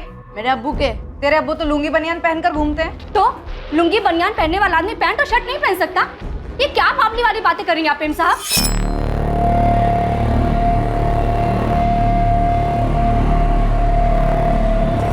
ये लेकर चलो। ओ मेम साहब, अरे कहाँ लेकर जा रही है ये सब कुछ? आप ज्यादा नौटंकी मत कर बिल्किस। हमें शक है तेरे शौहर पे कि वो कुछ करने वाला है। करने वाला है? क्या करने वाला है? आपको क्या लगता है कि आप पुलिस की वर्दी पहनकर कुछ भी करेंगे और हम सुनते रहेंगे? तो याद रखिए, पूरा का पूरा मोहल्ला इकट्ठा कर दूंगी मैं यहाँ पर। हमें लगता है कि तेरा शौहर कातिल है। मुझे लगता है कि आप पूरी तरह से बावली हो गई हैं। अगर तेरे शौहर ने कुछ नहीं किया है तो हम उसे जाने देंगे। अरे बिल्किस, बोलो ना 2 मिनट के लिए शांत हो जाओ, क्यों बखेड़ा बना रही हो? और तू मोहल्ला बुलाने की धमकी दे रही है। मैं पूरी फोर्स बुला लूंगी। ओ मेम साहब, मैं आपकी धमकी से डरने वाली नहीं हूँ। बुला लीजिए आपको जिसे यहाँ बुलाना है। क्या हुआ बिल्किस आपा? अरे देखो ना, ये लोग मूसा को फंसा रहे हैं। कोई नहीं फंसा रहा है, क्यों बखेड़ा बना रही हो? ये सब क्या है गोविंद? रेहाना, मैं कह रही हूँ ना, इस गोविंद ने पट्टी पढ़ाई है। हम सिर्फ मूसा के कपड़े और जूते लेकर जा रहे हैं। मियां नगर में जल्दी एक पुलिस टीम भेजो। 24 घंटे दे रहा हूं तुझे मूसा। इन 24 घंटे में सच उगलता है। साहब आप मुझे वो कबूल करने को बोल रहे साहब जो मैंने किया ही नहीं साहब। वो तेरे पे है, सोच ले अच्छे से। साहब आपने अपने फोन पे ऐसे कभी कुछ देखे नहीं हो क्या साहब? हाँ, हम भी मन बहलाने के लिए देखते हैं ऐसी किताबें। तो क्या हो गया साहब? इंसान है हम साहब, हैवान नहीं। प्रशांत, मूसा किलर एक्स नहीं। कह लो जी, जैसे ही हम खंगाल कर कातिल तक पहुंचते हैं, आप कह देते हो वो किलर एक्स ही है। पहले आपने कहा कि श्रुति झूठ बोल रही है, वो बैंक नहीं हो सकता। फिर आपने कहा वो अधेड़ उम्र का आदमी नहीं हो सकता। और अब हम जब मूसा तक पहुंचे और ऑलमोस्ट वो टूटने के लिए तैयार है, तो आप कह रहे हो कि मूसा एक्स है ही नहीं। तो फिर कौन है? हाँ माधव, दीपक चावला की कोई खबर? मिल गया सर, ये मेरे साथ गाड़ी में बैठा हुआ है, बस आप ही के पास लेके आ रहा हूँ। सर, दीपक चावला गुरुग्राम शिफ्ट हुआ था। माधव और उसकी टीम ने उसके घर की अच्छे से तलाशी ली, लेकिन कहीं भी कोई सजावट की चीज़ नहीं मिली। किलर एक्स बहुत चालाक है, वो बहुत बारीकी से सोचता है। कॉन्डम का इस्तेमाल करता है ताकि सीमेन स्टेन्स ना मिले, और कोई भी कीमती चीज घर से नहीं चुराता। गहलोत जी, तो क्या अब हम हर संदिग्ध से ये पूछें कि कितनी सावधानी बरतता है वो? प्रोफाइलिंग से हेल्प मिलती है, मैं मानता हूँ। हमने हमारे रिकॉर्ड्स में से अब तक 15 रेपिस्ट, 11 बच्चों के साथ यौन शोषण करने वालों से पूछताछ की। मैं 100% कह रहा हूं कि मूसा ही एक्स है।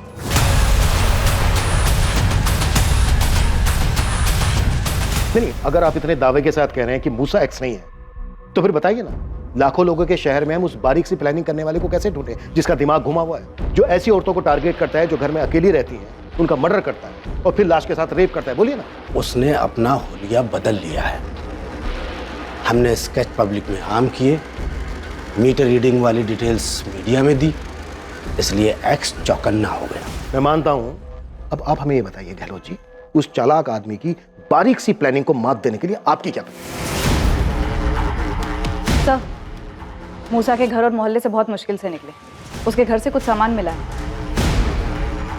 सर, चुराए गए डेकोरेटिव आइटम में से तो कुछ नहीं मिला, लेकिन ये कपड़े और जूते मिले जो कि मूसा के हुलिये से मैच नहीं करते।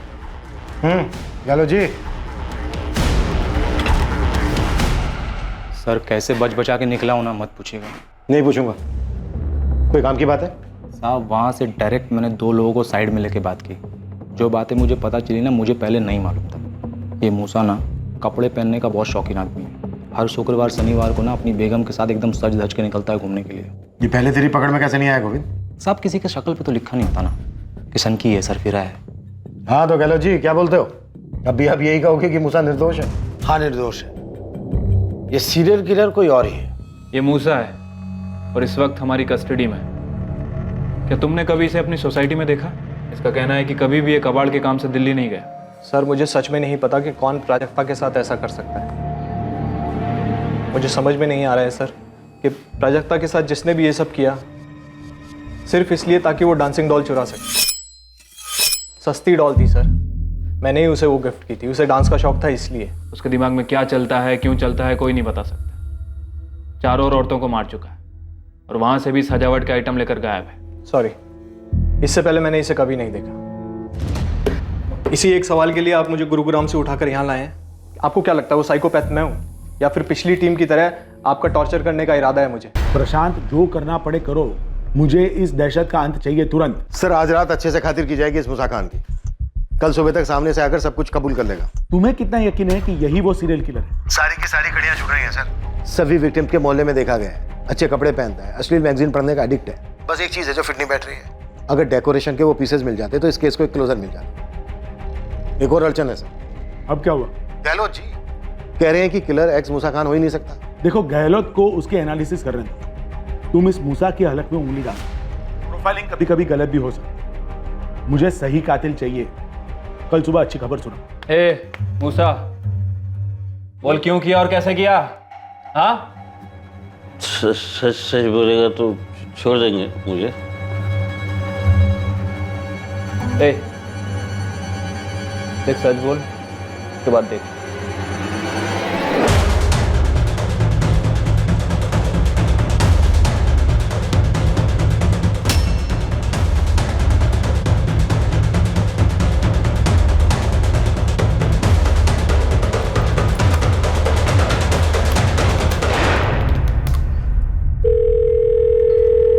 हेलो प्रशांत।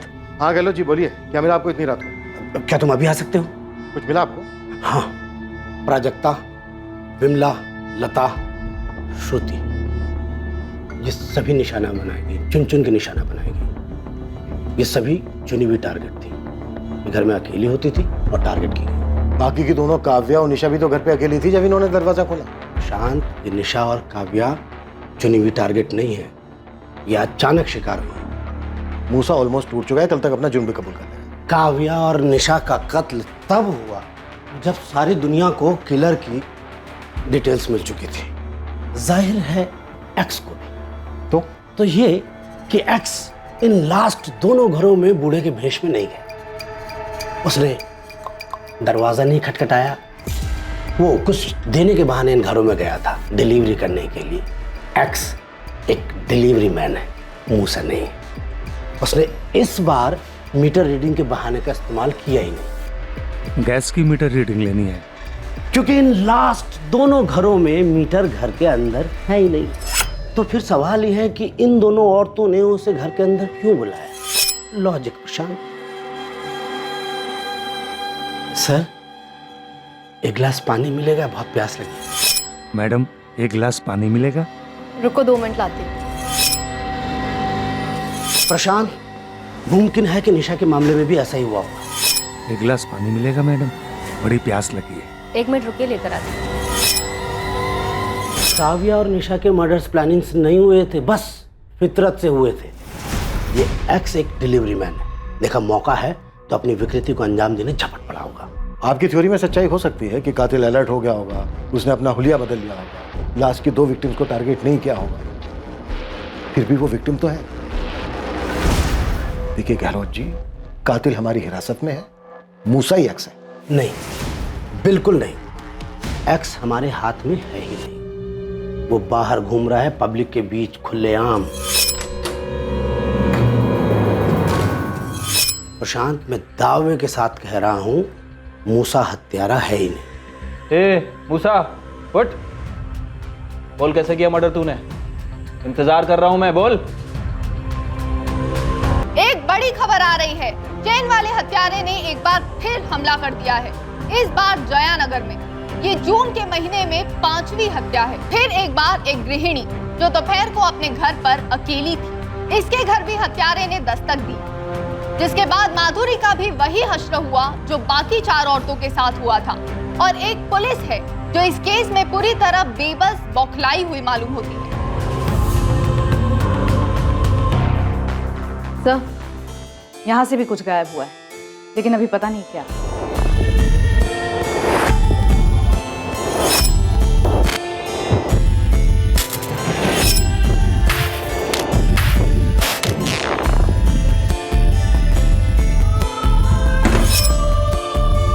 वर्तमान में हुआ यह 5वां कत्ल था और इस बात की पूरी संभावना थी कि 1 साल पहले प्राजक्ता द्विवेदी का कत्ल भी इसी हत्यारे ने किया था। और अब भी ये मानसिक रोगी पुलिस की रडार से बाहर था। इसके बावजूद कि पूरे राज्य में उसके लिए रेड अलर्ट था, वो गुमनामी की धुंध में छुपा हुआ था। इन्वेस्टिगेशन टीम हताश हो गई थी। मामला पूरी तरह हाथ से निकलने की कगार पर था। क्या पुलिस इस सीरियल किलर को उसके अगले शिकार पर निकलने से पहले पकड़ने में कामयाब होगी, या अभी और लाशें बिछने वाली थी? सर, इलेक्ट्रिक मीटर बॉक्स भी घर के बाहर है और घर के अंदर कोई गैस पाइपलाइन भी नहीं है। गहलोत जी सही कह रहे हैं, एक्स ने अपनी मॉडस ऑपरेंडी बदल दी। प्रशांत, मुझे और कोई नई थियरीज और अनुमान नहीं सुनी। नई टीम को केस क्रैक करने की जिम्मेदारी दी गई है, तुम बस उन्हें फाइल हैंड ओवर कर। सर, मैं आपको आश्वासन देता हूं, अब और हत्याएं नहीं होंगी। मैं किलर एक्स के बहुत करीब हूं। वो एक डिलीवरी मैन है, उसने अपने क्राइम करने का तरीका बदल दिया है, बस। हम भी तो यही कर रहे हैं प्रशांत, हम बस काम करने वाले बदल रहे हैं। सर, एक आखिरी मौका दे दीजिए, मैं जल्द से जल्द किलर एक्स को पकड़ दूंगा। सॉरी प्रशांत, अब ये मेरे हाथ में नहीं। Sir please, I am so sorry sir. Sir trust me please, last chance. Okay Prashant, last 24 hours. Sir, Mithila, Jagan, delivery boys, Gehlot ji सही कह रहे हैं। लेकिन सर, शहर में तो बहुत सारे डिलीवरी बॉयज हैं। सर, इतने सारे ऐप्स हैं जो होम डिलीवरी करते हैं, कपड़े, खाना, चीजें। हम हर डिलीवरी सर्विस की बाल की खाल करेंगे। सारे बंदों को काम पर लगा दो, सारे खबरों को एक्टिव कर दो। लेकिन सर, हमारे 5 विक्टिम्स के घर में तो कुछ भी डिलीवर नहीं हुआ था। चलो के 3 विक्टिम्स के घर तो वो डिलीवरी मैन बन के गए, नहीं तो डिलीवर कैसे होगा? बची लास्ट की 2, काव्या सिंह और निशा। इन दोनों के हस्बैंड से बात करो, कुछ ना कुछ डिलीवर जरूर हुआ होगा। क्विक। सर, मैं बात करती हूँ। सर, मैं गाजियाबाद के सभी अपॉइंटर से कांटेक्ट करता हूँ। जगन, सिर्फ 24 घंटे हमारे पास। आर्या पार। सर। हाँ गहलोत जी। तुम्हें अपनी खोज का दायरा बढ़ाने की जरूरत नहीं है। कुछ मिला है आपको? हर बार किलर एक्स क्राइम सीन से कुछ ना कुछ लेके जाता है, मगर माधुरी चौहान के केस में कुछ छोड़ के गया है। क्या? अब बॉल पेन। फॉरेंसिक से तुरंत इस पेन को मंगवा लो, मुझे वो पेन चाहिए। अगर माधुरी चौहान के पति ने इस पेन को पहचानने से इनकार कर दिया तो मान लो हमें हमारा किलर मिल गया। रजनीश, ये तुम्हारे घर का पेन है? नहीं, ये हमारा पेन नहीं है। रजनीश, उस दिन तुम्हारे घर में कुछ डिलीवर होने वाला था क्या? रजनीश देखो, ये पेन उस कातिल का हो सकता है जिसने तुम्हारी पत्नी माधुरी का कत्ल किया। अच्छे से याद। जी, मुझे यकीन है कि तुम्हारी पत्नी उस दिन घर पर अकेली थी और शायद तुम्हें उस हत्यारे के बारे में जानकारी भी थी। माधुरी स्ट्रांग थी, वह ऐसे मामलों में सतर्क रहने वालों में से थी। वो किसी के लिए भी दरवाज़ा नहीं खोलती या फिर किसी भी अजनबी से बातचीत नहीं करती थी। माधुरी को ये तो पता होगा कि हत्यारा मीटर रीडिंग के बहाने घर में आता है, लेकिन ये पता नहीं होगा कि वो एक डिलीवरी मैन के रूप में भी आ सकता है। इसलिए माधुरी ने उसके लिए दरवाज़ा खोल दिया होगा और उसने माधुरी से पानी या कोई ऐसी चीज़ मांगी होगी। अच्छा रजनी, उस दिन तुम्हारे घर कुछ डिलीवर होने वाला था, तुमने कुछ ऑर्डर किया हो ऑनलाइन या ऐसे? मैडम, मुझे रजनीश चौहान जी का पैन कार्ड लगेगा वेरिफिकेशन के लिए, फोटोकॉपी भी चलेगी। ओके, आप यहीं रुकिए, मैं लेकर आती हूँ। हाँ सर, क्रेडिट कार्ड। मर्डर से 2 दिन पहले मैसेज आया था मुझे बैंक से कि मेरा नया क्रेडिट कार्ड डिस्पैच हुआ है। कौन सा बैंक? आरडीएल बैंक। मैंने 2nd वीक ऑफ जून में कार्ड के लिए अप्लाई किया था। मैडम, मुझे रजनीश चौहान जी का पैन कार्ड लगेगा वेरिफिकेशन के लिए। ये रहा सर 20 जून का मैसेज। डियर कस्टमर, आपका RDL bank credit card high express courier company से 20 जून को डिस्पैच कर दिया गया है, जो कि आपके रजिस्टर्ड एड्रेस पर पहुंच जाएगा with AWV number 50921663X। High express courier 20 जून को डिस्पैच हुआ है, मतलब 22 जून तक डिलीवर हो जाना चाहिए। यस, 22 जून को ही माधुरी का मर्डर हुआ। क्या अब इस केस पर पुलिस अपनी जंजीर जकड़ पाएगी? क्या ये एक लीड आखिरकार पुलिस को उस साइको सीरियल किलर एक्स के दरवाजे तक पहुंचाने वाली? सर बस 2 मिनट, हमारा स्टाफ चेक कर रहा है। सर आरडीएल बैंक के कुरियर पार्टनर्स हम ही हैं। दिल्ली में ब्रांच है कोई आपकी? जी सर। सर दिल्ली के रसिक विहार इलाके में बीके कमर्शियल सेंटर में हमारा एक ब्रांच है। रसिक विहार? जी सर, वहाँ पे तो प्राजक्ता द्विवेदी का घर था और मयंक शर्मा भी उसी एरिया में रहता था। सर ये रहा Rajneesh Chauhan courier. Sir what? ये डिलीवर नहीं हुआ था? स्टेटस क्या है कुरियर का? नो सर, 22 जून को वापस आ गया था। कारण बताया गया घर बंद था और बाहर लॉक लगा था। पॉसिबल ही नहीं है। 22 जून को रजनीश चौहान की पत्नी माधुरी चौहान घर पर ही थी, उसी दिन कत्ल हुआ था उसका। ये उस सीरियल किलर का मामला है?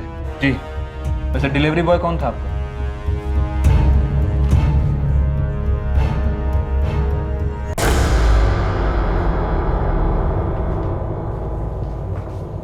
तबरेज खान।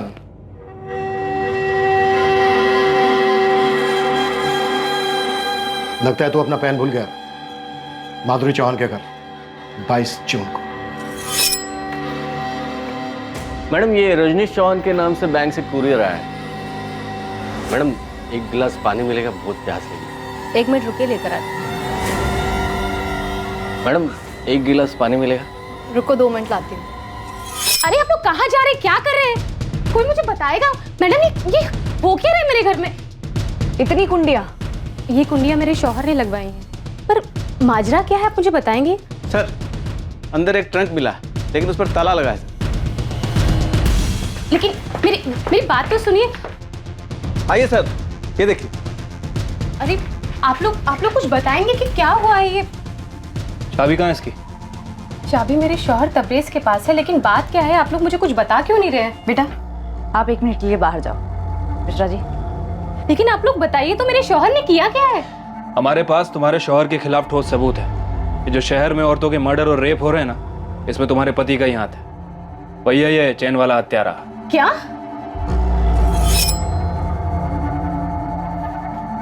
भूल के थक गया मैं आपको साहब, कुछ नहीं किया मैं। और ये जो तबरेज है उस पर मुझे शक था। अगर तुझे शक था तो तूने खबरी गोविंद को बताया क्यों नहीं? सिर्फ शक था ना साहब कि वो सन की बेकार में उसकी जिंदगी बर्बाद करना नहीं चाहता था, जैसे आपने मेरी की।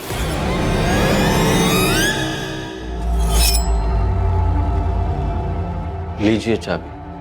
तू खुद खोलेगा?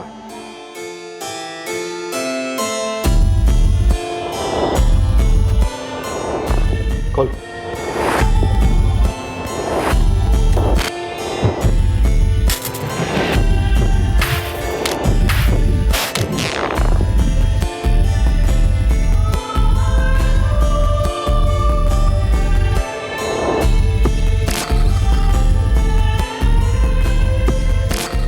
लिफाफे में क्या है? निकाल निकाल, लिफाफा निकाल, खोल के दिखा क्या।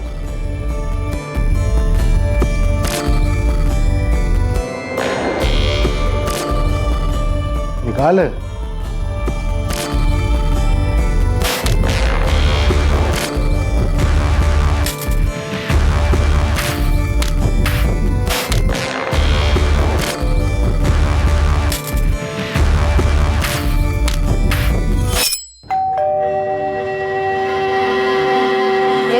मैडम क्रेडिट कार्ड है, मिस प्राजक्ता द्विवेदी के नाम। हाँ, नहीं। पहले कत्ल के वक्त तबरेज ने अपना हुलिया नहीं बदला था। वो कुरियर की डिलीवरी करने गया था। तब वो कुरियर कंपनी की दिल्ली ब्रांच में पोस्टेड था। जब दिल्ली का केस गरमाने लगा, मैंने गाजियाबाद पोस्टिंग ले ली थी। और तूने यहाँ श्रुति को अपना पहला शिकार बनाया। नाम मुझे पता नहीं था, पर वो चालाक निकली। जी मीटर रीडिंग, गैस का मीटर रीडिंग लेना। जी मीटर रीडिंग जी। वो मैडम आपके घर का गैस मीटर रीडिंग लेना है। आइए। मीडिया में खबर आते ही तूने अपना तरीका बदल लिया। हाँ, वैसे भी एक ही तरीके से बोरियत होने लग जाती है, इसलिए मुझे लगा कि तरीकों में बदलाव होना चाहिए। लता और विमला, इन दोनों को भी एक ही दिन में मारा ना? कैसे? वो मैंने उन्हें कई बार देखा था पहले, अकेली ही रहती थी घर पर। उन दोनों के घर में भी तो कोई कोरियर डिलीवर करने गया था? नहीं, पर वो मोहल्ला मेरे अंडर था। तो तूने उन दोनों को एक ही दिन में मारने का प्लान बनाया? हाँ। दोनों एक ही दिन क्यों? ओ, मैं बोल। हाँ। दोनों एक ही दिन क्यों? मेरा दिल नहीं भरा था, मुझे और चाहिए था। तूने ये सब मरी हुई औरतों के साथ किया है? तुझे पता है ये दरिंदगी है? हमें ट्रंक से सब कुछ मिला है, सारा चोरी किया हुआ सामान, विग, चश्मा, चेन, सब कुछ। और फिर तबरेज ने खुद भी कबूल किया है। हम उसका स्टेटमेंट रिकॉर्ड कर रहे हैं। उन औरतों को मारने के बाद तुझे ये सब करने में अच्छा लगता था? तो ये सब इसलिए कर रहा था कि तेरी बीवी और तेरे बीच में कोई संबंध नहीं था। तेरी बीवी मना करती थी।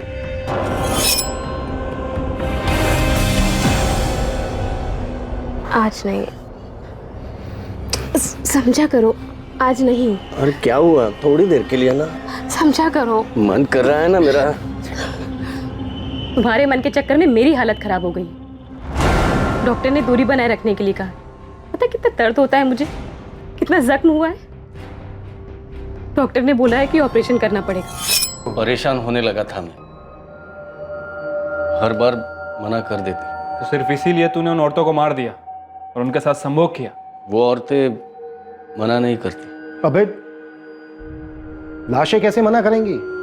मैं किसी वेश्या के पास नहीं जाना चाहता था। मैंने सोचा था इस बारे में, लेकिन तुझे डर था कि तुझे कोई रोग हो जाएगा। ये सारी चीजें क्यों चुराई? मैं चोर नहीं हूं, बस ये चीजें मुझे पसंद आई थी। तुझे लगता है ये सारी चीजें मेडल हैं तेरे कारनामों के? पता नहीं। ये कहां से चुराए? याद नहीं।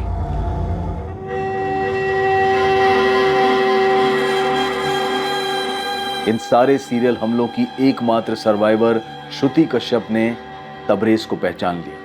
तबरेज खान के नेक्रोफीलिया को समझने के लिए मनोवैज्ञानिकों की एक पूरी टीम ने उसकी गहरी स्टडी की। तबरेज बिल्कुल नॉर्मल है बाकी सब मामलों में। फिर भी देखो सोच में कितनी गंदगी भरी है उसकी। पता है साइकेट्रिस्ट के सामने वो एक ही बात बार बार दोहराता रहा, जो उसने हमें इंटरोगेशन के टाइम पे नहीं बताई, कि उसे विक्टिम्स की चुप्पी में ज्यादा संतुष्टि मिलती। गहलोत जी, दरिंदगी है ये, विकृत सोच और कुछ नहीं है। बिल्कुल। दूसरी ओर उसने अपने ही घर में 4-5 कड़ियां लगा रखी थी अपने परिवार की सुरक्षा के लिए। तबरेज खान पर आईपीसी की धारा 302 के तहत कत्ल, आईपीसी की धारा 307 के तहत अटेम्प्टेड मर्डर और आईपीसी की धारा 376 के तहत रेप के चार्जेस लगाए गए। तबरेज के परिवार, रिश्तेदारों, पड़ोसियों और उसके साथ काम करने वाले लोगों से बात करके ये तो पता चला कि तबरेज अपने आप में ही रहना पसंद करता था, ज्यादा किसी से बात नहीं करता था। लेकिन इन लोगों में से कोई एक भी ये नहीं सोच सकता था कि तबरेज इतने लोगों की हत्या कर सकता है और उनकी लाशों के साथ ऐसी हरकत कर सकता है। इस अवस्था की जंजीर में जकड़ा तबरेज खान का यह केस एक एक्सट्रीम केस माना जा सकता है, जहां उसकी असफल शादीशुदा सेक्स लाइफ ने इस विकृति को और बढ़ावा दिया होगा। अब मैं अनूप सोनी आपसे विदा लेता हूं, फिर मुलाकात होगी कल रात 11 बजे एक और नए केस के साथ। और याद रखें, क्राइम और आपके बीच में सिर्फ इतना फर्क है कि आप कितने सतर्क हैं। सतर्क रहें, सुरक्षित रहें। जय हिंद।